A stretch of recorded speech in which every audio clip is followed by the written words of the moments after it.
আমরা অতিরিক্ত কথা না বলে একদম শর্টকাটে শুকনা মরিচের স্টক ব্যবসার আলোচনা করব এই ভিডিওতে।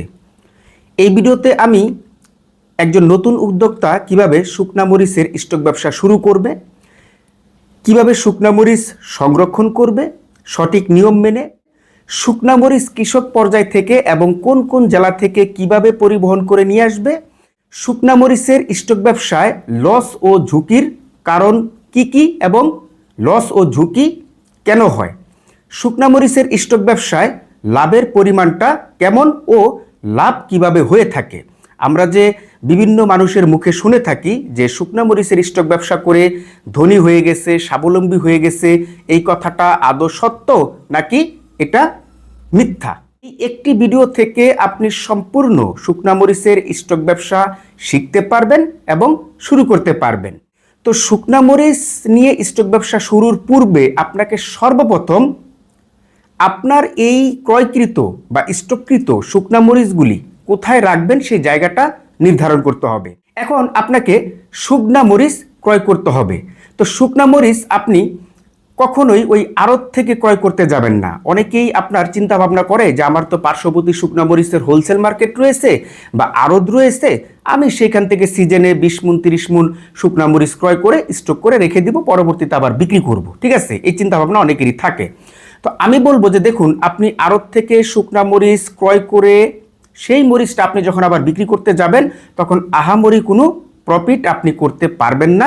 দেখা গেল যে সমান সমান হয়ে যাবে, কারণ অনেকগুলি হাত ঘুরে তারপরে আড়তে আসে এবং আড়তদার আবার প্রফিট রেখে আপনার কাছে বিক্রি করে। ঠিক আছে, এবং আরেকটি কথা আপনাদেরকে আমি জানিয়ে দিই, সেটি হচ্ছে যে আপনি যদি 5 মণ শুকনা মরিচও ক্রয় করেন, 2 মণও যদি ক্রয় করেন, তবু আপনি মাঠ পর্যায় থেকে নিয়ে আসতে পারবেন। আমি এটাও ধারাবাহিকভাবে বলবো। ঠিক আছে, অতএব কখনোই শুকনা মরিচ আড়ত থেকে ক্রয় করে স্টক বিজনেস করতে যাবেন না।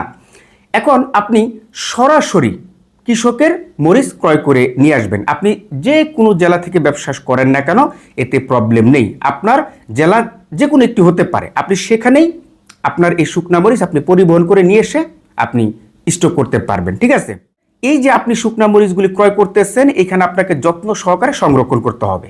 তাহলে আপনি রিপিট যখন এটা বিক্রি করতে যাবেন তখন আপনি ভালো একটি মুনাফা কিন্তু করতে পারবেন। ঠিক আছে, এখন সংরক্ষণ আপনি কিভাবে করবেন দেখুন, আপনি যখন কৃষকের মরিচগুলি ক্রয় করে নিয়ে আসবেন, এখন এই মরিচটা 10 মণ হতে পারে, 20 মণ হতে পারে, 100 মণ হতে পারে, এটা আপনার যত মণ আপনি ক্রয় করবেন অত মণই আপনি ধরে নিতে পারেন।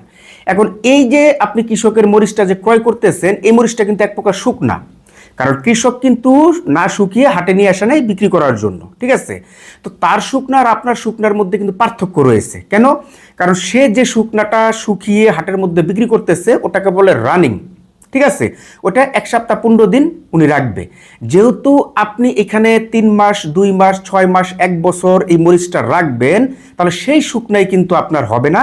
আপনার এই মরিচটা যখন আপনার গন্তব্যে নিয়ে আসবেন, তখন এই মরিচটা 3 রোদ 2 রোদ 4 রোদ দিয়ে একদম শুকনা ঝনঝনা করতে হবে। মরিচের মধ্যে যখন আপনি হাত দিবেন তখন বিচিগুলি একটা ঝনঝন শব্দ দিবে। ঠিক আছে, তখনই বুঝবেন যে হ্যাঁ, আপনার মরিচটা পরিপূর্ণ শুকিয়েছে। ঠিক আছে, এখন এই মরিচটা আপনি যখন রোদ্রে দিয়ে শুকাবেন, তখন আপনাকে এই মরিচটা ধূপ করতে হবে, ধূপ করে করে রাখতে হবে।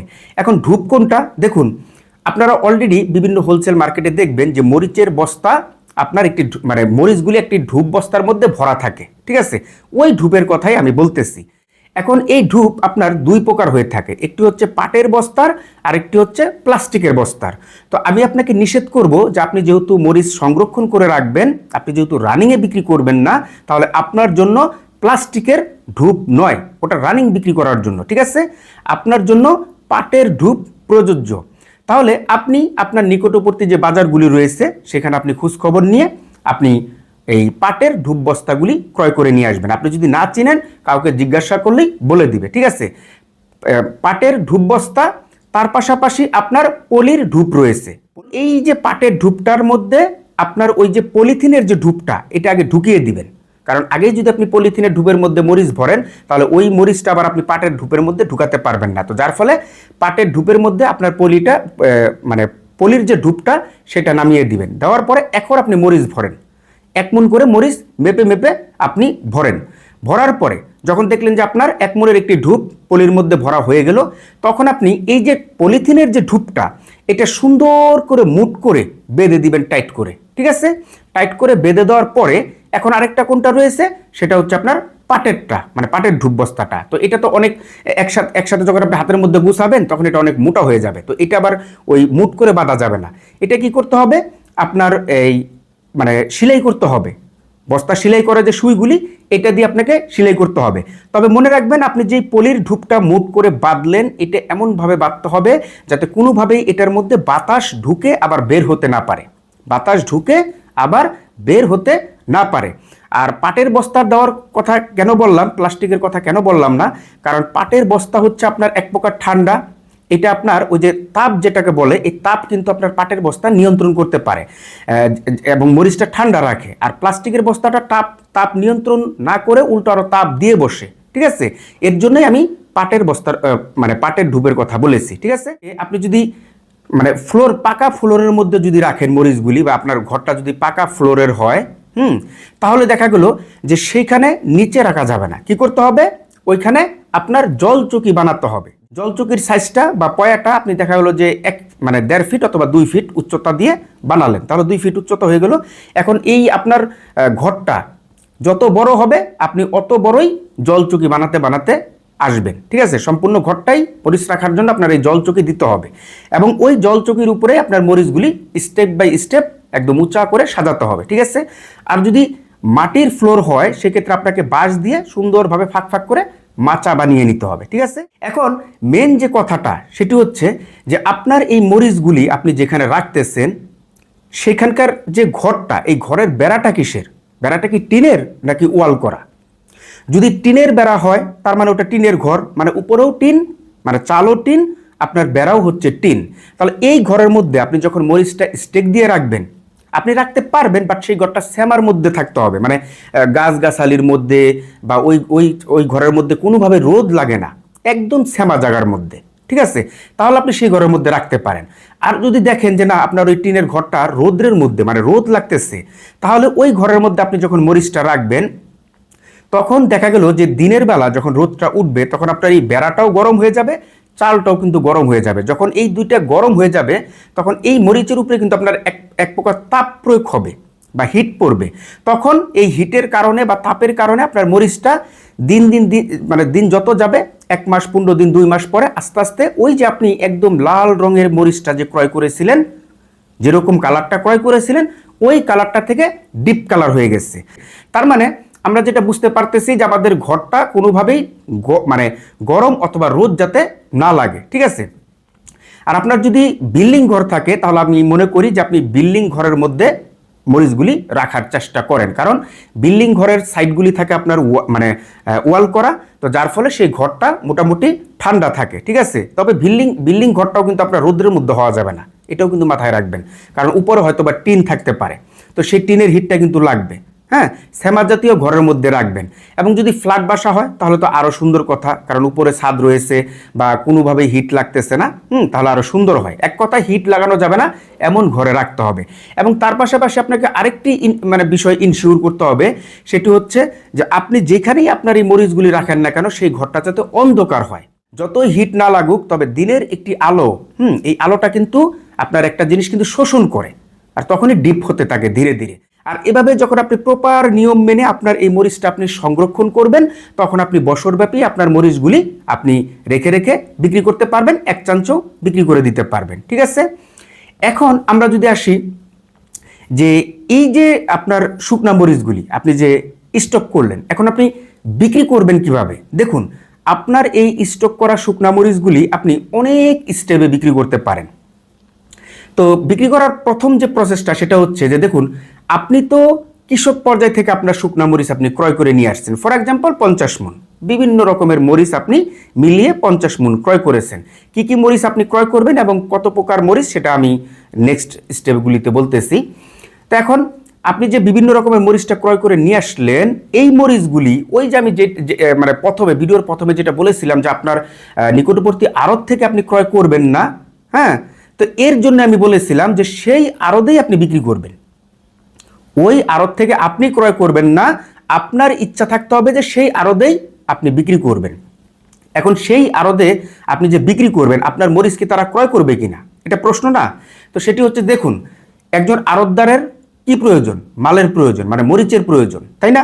সে কোথা থেকে ক্রয় করতেছে, কে দিতেছে, কি আশা বিষয়, এটা দেখার টাইম নেই। একজন আড়তদার সে ওই কৃষক পর্যায় থেকেই কিন্তু মরিচগুলি আসে, মানে যেই সমস্ত জেলায় আপনার শুকনা মরিচের জন্য বিখ্যাত সেই জেলাগুলি থেকেই কিন্তু প্রত্যেকটা আড়তে মরিচ আসে। তো সেখান থেকে যদি আড়তদার ক্রয় করতে পারে, তাহলে আপনার কাছ থেকে ক্রয় করতে পারবে না? আপনার কাছ থেকেও ক্রয় করতে পারবে। তার যদি মুনাফা হয়, তার যদি মরিচের দরকার পড়ে, আপনার কাছ থেকে ক্রয় করবে। এখন একজন আড়তদার তো নিবে না, একটি হোলসেল মার্কেটে বা একটি আড়তের মধ্যে একাধিক আড়তদার থাকে, 2, 4, 10, 20, 30, 40, 50 জন আড়তদার থাকে। আবার আপনার জেলাভিত্তিক কিন্তু একটি আড়ত নয়, একাধিক আড়ত রয়েছে। হ্যাঁ, আপনার জেলার মধ্যে যদি 10টা থানা থাকে, তাহলে 10টা আড়তও এমনও রয়েছে, থাকতে পারে, অথবা 5টা থাকতে পারে, অথবা 3-4টা থাকতে পারে। তো আপনার ওই 2, 4, 50 মণ মরিচ তো ওই 4টা আড়তে বিক্রি করলেই শেষ। এখন আড়ত ছাড়া আপনি আরও কয়েকগুলি স্টেপে বিক্রি করতে পারেন। সেটি হচ্ছে যে আপনার যে জেলাটা, আপনার জেলার মধ্যে বিভিন্ন ছোট বড় কিন্তু বাজার রয়েছে, যে সমস্ত বাজারে প্রতিদিন পার ডে 1 বস্তা করে মরিচ লাগে একজন দোকানদারের। অনেক মুদি দোকানদার রয়েছে, সারাদিনে দেখা গেলো যে সে 30-40 কেজি শুকনা মরিচ এমনিতেই বিক্রি করে সমস্ত মালের পাশাপাশি। এমন হাজার হাজার দোকান রয়েছে, খুচরা দোকানি রয়েছে, ছোট বড় দোকান রয়েছে।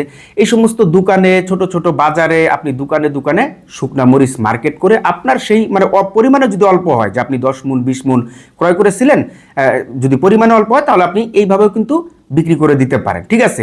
আবার দেখা গেল যে আপনার কাছে যেহেতু শুকনা মরিচ রয়েছে, আপনি যে কোনো জেলায়, আপনি ঢাকা শহরও, আপনি ধরেন বরিশাল থেকে আপনার মরিচগুলি আপনি ক্রয় করে মানে স্টক করেছিলেন, ঠিক আছে? এখন বরিশাল আপনি বিক্রি করবেন না বা আপনার হচ্ছে না, আপনি ঢাকার একটি পার্টির কাছে ফোন দিতে পারেন। ঢাকার যে আড়তদারগুলি রয়েছে, যেমন আপনার ঢাকা শ্যামবাজার রয়েছে, অথবা গাজীপুরে রয়েছে, নারায়ণগঞ্জে রয়েছে, ইত্যাদি ইত্যাদি, এক কথায়। তো এই সমস্ত আড়তে আপনি যোগাযোগ করতে পারেন, এসে সরাসরি কথা বলতে পারেন, অথবা ফোন নাম্বার আগেই কালেক্ট করে রেখে দিলেন যে ভাই আমার কাছে এত বস্তা বা 1 গাড়ি মাল রয়েছে, আপনাদের লাগবে কিনা, এত করে মন বা এই সেই হ্যান ত্যান স্যাম্পল দেখালেন, তাদের কাছে আপনি বিক্রি করে দিলেন, ঠিক আছে?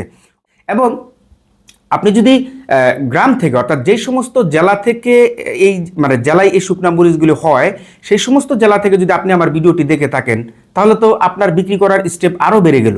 কারণ আপনি যে হাটগুলি থেকে ক্রয় করতেছেন, আপনি সেই হাটের মধ্যে, অর্থাৎ আপনার জেলার হাটগুলিতেই আপনি বিক্রি করতে পারবেন। আপনি ঢাকার পার্টির কাছে মাল পাঠাতে পারবেন, যে কোনো আড়তেও আপনি মাল বিক্রি করতে পারবেন, অথবা এই শুকনা মরিচ বিক্রি করতে পারবেন, ঠিক আছে? এখন আপনাদের মধ্যে অনেকের আবার প্রশ্ন থাকতে পারে যে ভাই আমরা শুকনা মরিচ কখন বিক্রি করব, তাই না? তো দেখুন, আপনি যখন সিজনে শুকনা মরিচ ক্রয় করলেন, তখন ধীরে ধীরে কিন্তু অফ সিজন পড়বে, ঠিক আছে? তো যখন ধীরে ধীরে যখন আপনার অফ সিজন পড়বে, অর্থাৎ সিজন যাওয়ার পরে 1 মাস পরে বা 15 দিন পরে বা 2 মাস পরেই আপনি বাজার মনিটর করবেন, ঠিক আছে? আপনার এলাকার আড়তে আপনি মনিটর করবেন। আপনি যেই সমস্ত জেলা থেকে বা যে হাটগুলি থেকে আপনি শুকনা মরিচ ক্রয় করেছিলেন, সেই হাটগুলিতে আপনি ফোন দিবেন। সেই হাটেও আড়তদার রয়েছে, তাদেরকে আপনি ফোন দিবেন, হ্যাঁ? বা সেই জেলাগুলির কিছু কৃষকের নাম্বার নিয়ে আসবেন, সেখানে আপনি ফোন দিবেন। ফোন দিয়ে সবসময় আপনি এটা মনিটর করবেন যে এখন শুকনা মরিচের বাজার কত, মানে এখন মূন কত যাচ্ছে কোন মরিচের, কোন মরিচের মূন কত অথবা কেজি কত। তো যখনই আপনি দেখবেন যে আপনার পার্শ্ববর্তী আড়তগুলিতে শুকনা মরিচের দাম বেড়ে গেছে বা আস্তে আস্তে বাড়তেছে, তখন আপনার মন মতো করে আপনি দেখা গেল যে 1 চামচও বিক্রি করে দিতে পারেন। আবার দেখা গেল যে আপনি আজকে 2 মণ বা 3-4 মণ বিক্রি করলেন, আবার আপনি 15 দিন বা 1 মাস পরে আবার 5 মণ 10 মণ বিক্রি করবেন, ঠিক আছে? এইভাবে আপনি ভেঙে ভেঙে ধীরে ধীরে কিন্তু বিক্রি করতে পারেন। এখন এখানে আরেকটি কথা আমি একটু ভেঙে বলে দিই, সেটি হচ্ছে যে আপনি যদি ব্যক্তিগতভাবে শুকনা মরিচ ক্রয় করেন স্টক করার জন্য, ঠিক আছে, ব্যক্তিগত, তাহলে এই ব্যক্তিগতর কিন্তু একটি লিমিট রয়েছে। লিমিটটা কোনটা?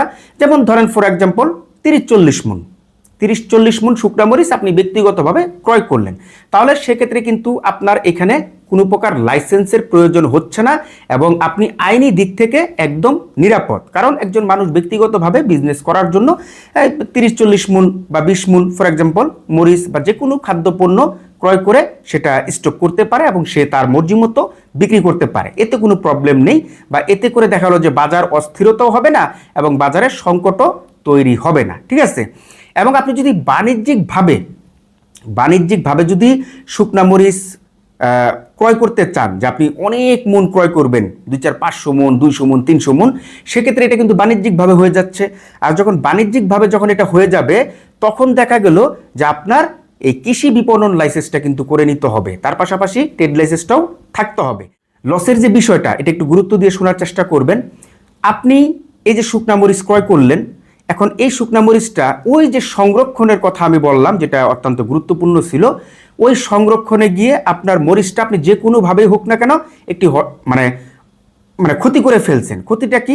হয়তো আপনার শুকনা মরিচটা ডিপ কালার হয়ে গেছে, অথবা দেখা গেল আপনি যে লাল টকটকে কালারটা ক্রয় করেছিলেন সেটার অর্ধেক কালার হয়ে গেছে। তো যখন অর্ধেক কালার হয়ে যাবে, তখন বর্তমান বাজার মূল্যে কিন্তু আপনি বিক্রি করতে পারবেন না। আপনি যতই দেখা গেল যে আপনার মুনাফা হোক, ফর এক্সাম্পল আপনি 5 টাকা মন ক্রয় করেছিলেন, এখন 8 টাকা মন হয়ে গেছে বা 9 টাকা মন হয়ে গেছে, তো এই দামে তো আপনি বিক্রি করতেই পারতেছেন না, তাহলে লাভ হবে কিভাবে, তাই না? আপনাকে অর্ধেক দামে বিক্রি করতে হবে, যেহেতু আপনার মরিচ নষ্ট হয়ে গেছে, ডিপ কালার হয়ে গেছে, তাই না? তো এই সংরক্ষণের কারণে আপনার এক প্রকার লস হতে পারে। আবার দেখা গেল যে আপনার মরিচ যে কোনো কারণে নষ্ট হতে পারে, মানে ইঁদুর খেয়ে ফেলছে 1 বস্তা, 2 বস্তা, 5 বস্তা, আপনি টেরই পান নাই, তাহলে সেই 5 বস্তা মরিচ আপনার লস হয়ে গেল। হ্যাঁ, এভাবে এক প্রকার একটি লস হতে পারে। আবার দেখা গেল যে আপনার এই যে মরিচটা আপনি যেটা সিজনে ক্রয় করেছিলেন 5,000 টাকা মূল, তখন দেখা গেল যে 6 মাস হয়ে যাচ্ছে, 3 মাস হয়ে যাচ্ছে, বা 7-8 মাস হয়ে যাচ্ছে, মরিচের দাম আর বাড়তেছে না। বাজারে দেখা গেল যে প্রচুর পরিমাণ মরিচ বা আমদানি হয়েছে অনেক, বা উৎপাদন হয়েছে এবছরে অনেক, যার ফলে মরিচের দাম আর এই মানে বছরব্যাপী আর বাড়তেছে না। তো যখন বাড়েনি, তখন আপনাকে ওই কিনা দামেই বিক্রি করতে হবে। আবার এমনও হতে পারে যে প্রচুর পরিমাণ মরিচের আমদানি বা উৎপাদনের কারণে আপনি 5,000 টাকা মন ক্রয় করেছিলেন, সেই মরিচটা আবার দেখেন 6 মাস পরে গিয়ে দেখেন 4,000 টাকা মন হয়ে গেছে, তাহলে এখানে কিন্তু আপনার মন প্রতি 1,000 টাকা লস দিয়ে বিক্রি করতে হবে। মানে যত টাকা কমবে তত টাকা লস আপনার কিন্তু মন প্রতি হয়ে যাবে, কেজি প্রতি হয়ে যাবে। ঠিক আছে, মরিচের স্টক ব্যবসায় লাভের পরিমাণটা কেমন, লাভ কিভাবে হয়?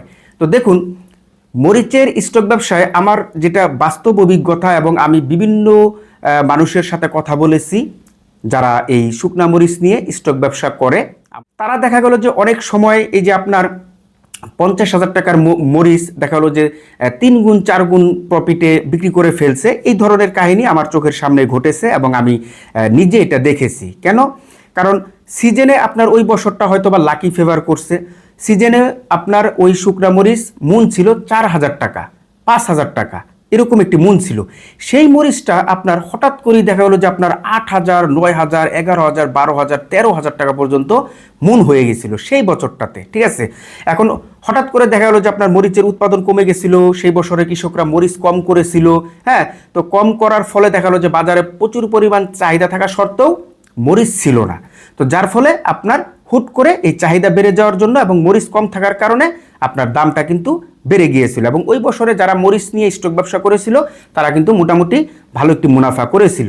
আর এর জন্য আমরা বিভিন্ন জায়গায় শুনতে পাই যে মরিচের স্টক ব্যবসা করে স্বাবলম্বী হয়ে গেছে, ধনী হয়ে গেছে, ইত্যাদি ইত্যাদি। এখন আমি তো এখানে একজ্যাক্টলি বলবো না যে ভাই আপনি আজকে 5,000 টাকা মন ক্রয় করেছিলেন, 15 দিন পরে এটা 10,000 টাকা মন হয়ে যাবে, এটা তো আমি বলতে পারবো না, তাই না?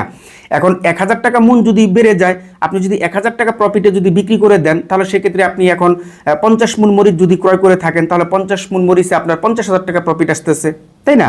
আবার দেখালো যদি 500 টাকা হয়, আবার 2,000 টাকা যদি বেড়ে যায়, আবার যদি 3,000 টাকা যদি বেড়ে যায়, তাই না? তো যতটুকু বাড়বে আপনার অতটুকুই মুনাফা আসবে, এখন যত মন মরিচ আপনি ক্রয় করেন। আমি কখনোই চটকদার বা লোভনীয় কথা আপনাদের সাথে বলতে ইচ্ছুক নয়। আমি সবসময় ব্যবসার গভীরে ঢুকবো এবং সেই গভীর থেকে বাস্তব বিশ্লেষণটা আপনাদের সামনে প্রেজেন্ট করার চেষ্টা করব। ঠিক আছে, আপনি স্বাবলম্বী হন, আপনি প্রফিট করেন, আপনি লাভবান হন, আপনি লস খান, যেটাই হোক না কেন সেটা বাস্তবসম্মত হতে হবে।